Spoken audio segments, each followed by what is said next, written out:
Hello. Okay.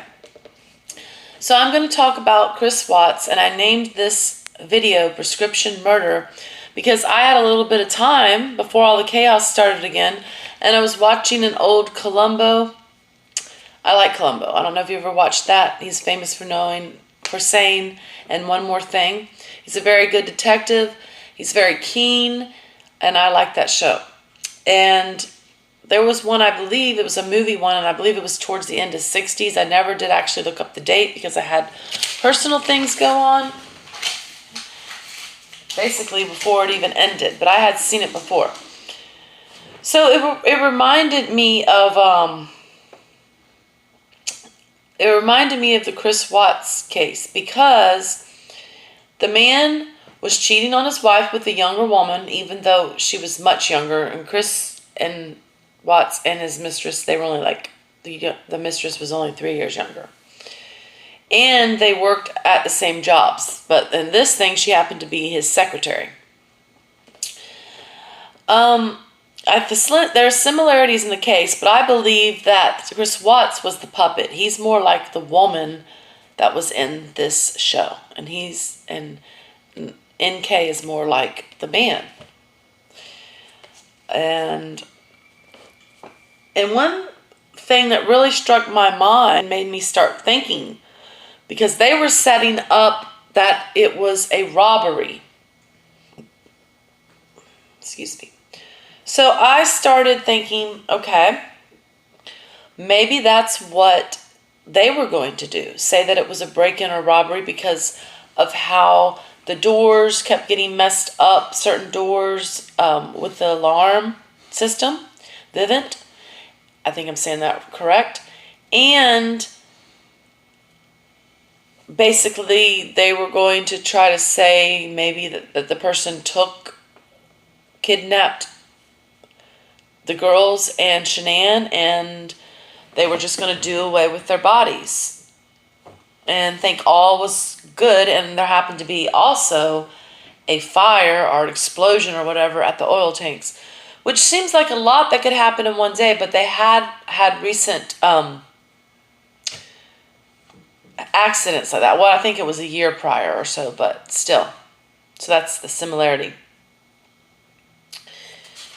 Of the alarm and how he's talking about how he talked in an infamous interview that there's no cameras in the back. Well, maybe that's also, he was saying that to basically suggest that's how the robbers came in. Kidnappers, robbers, killers, whatever. Also in this movie, of the Columbo movie, Prescription Murder, I recommend that you watch it if you haven't. And if you haven't seen Columbo, it's a very good detective series. It's older. It went on in the 70s, 60s, 70s, I think some in the 80s, and then the 90s. But they dressed the mistress up as the deceased murdered wife to look like her.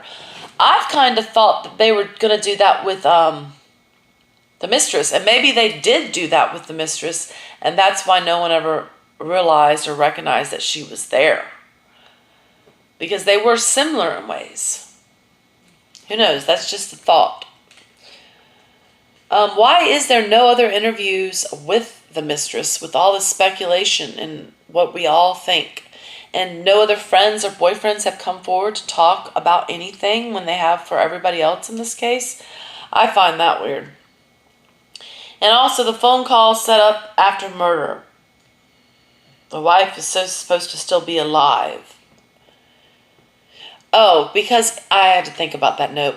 Because in the movie, they actually had this phone call set up, the husband did, but the wife was already dead, but in the phone call, she was still alive. So maybe that's kind of to do with what they were trying to do about the phone calls for the school. Yes, I know Sandy called one time, but it was later on, and that was not the only call, and I believe Chris called too, but that was not the only call. I wish a detective like Columbo could interview these two. He would definitely have been able to crack this case already. I think no one should have ever went to the house. I don't think Chris should have been able to stay there 2 nights. I think the laws should change when this kind of stuff goes on, just to make sure that everyone's clear. Even if they accommodate him with a hotel. It's better than evidence getting tampered with, because I believe that happened in this case. I highly suspect that. I find it ironic Chris complained like a little bitch, about not being able to put up a picture in his house with Shanann, which he probably, like I had, saw a funny comment, wanted to put up a Metallica poster. So could you blame her? With his mentality. So now in the big house in jail, the newest thing is that he cannot have a picture of his victims. I've never even heard of people having pictures of their victims. I mean, kind of serial killers will keep relics or things of their victims. And the BTK killer, I believe he kept some and some reenactment ones, which I will want to talk about those things as well. I'm just more focused on other things right now. It's just like, why would you want to have a picture if you hated them so much and killed and murdered them? What does this say, him wanting to have this picture? Or is he trying to just act like he cares?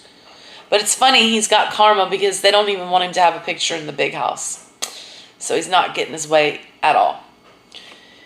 And the calls of the school, I believe that was more of the plan. Make it look like Shanann called and left or did something or something happened to her because she was depressed and they were fighting, and maybe he was going to come out and say. I don't really think he would have came out and said that he was seeing somebody then, but who knows? Because there was evidence with that, with what he wrote Shanann. But we all know that he was trying to have the phone turned off, I believe, and in the sofa upstairs, cushions or couch or whatever. That's another thing. Gosh, I want to try to remember, and I think I had wrote it down. That's about something else I want to talk about before I close up this information for right now. Oh, I can't believe it. It hit my mind, and that's why if I don't write it down, but I'm kind of done with writing down things, because I do have another video, and I don't know if I'll have time to do it today. Anyways, maybe I'll remember. But right now, the Shadows video. I was watching, I think her name's Kasba. I'm subscribed to her. I might be saying that right. And she was talking about the shadows, and she believes the wheelbarrow theory. I kind of think that too, because that would explain the stooping down. Plus, our eyes do sometimes play tricks on us with things that are unclear and their shadows like that. And sometimes we see things that we want to see or that are not really there. I'm not sure. It just seems weird that he would have them alive. I'm convinced that they were all killed at the house. It's just what I think. And talked about that, and I know I forgot something, but I don't know what it was, and it was something I wanted to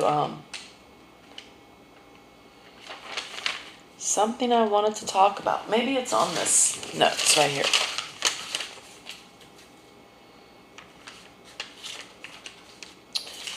Okay, husband said to mistress, CW and NK, which I lean more to NK for this.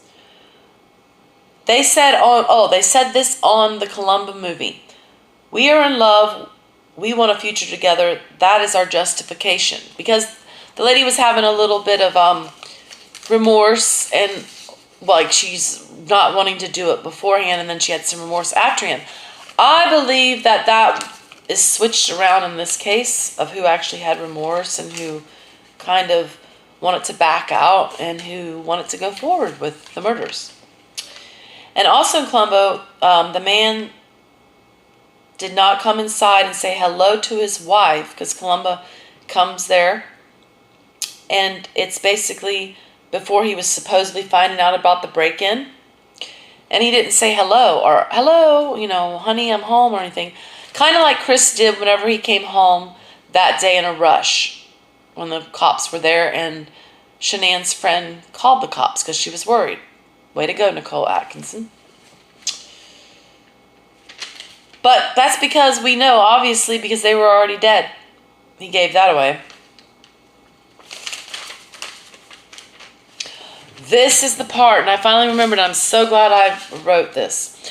Okay, in the movie, the husband plans a trip to Acapulco, even though he's already talked to his mistress about killing her, killing the wife, and that's their plan. That's what they're going to do, and they believe it's justified because they are in love and want to build a future together.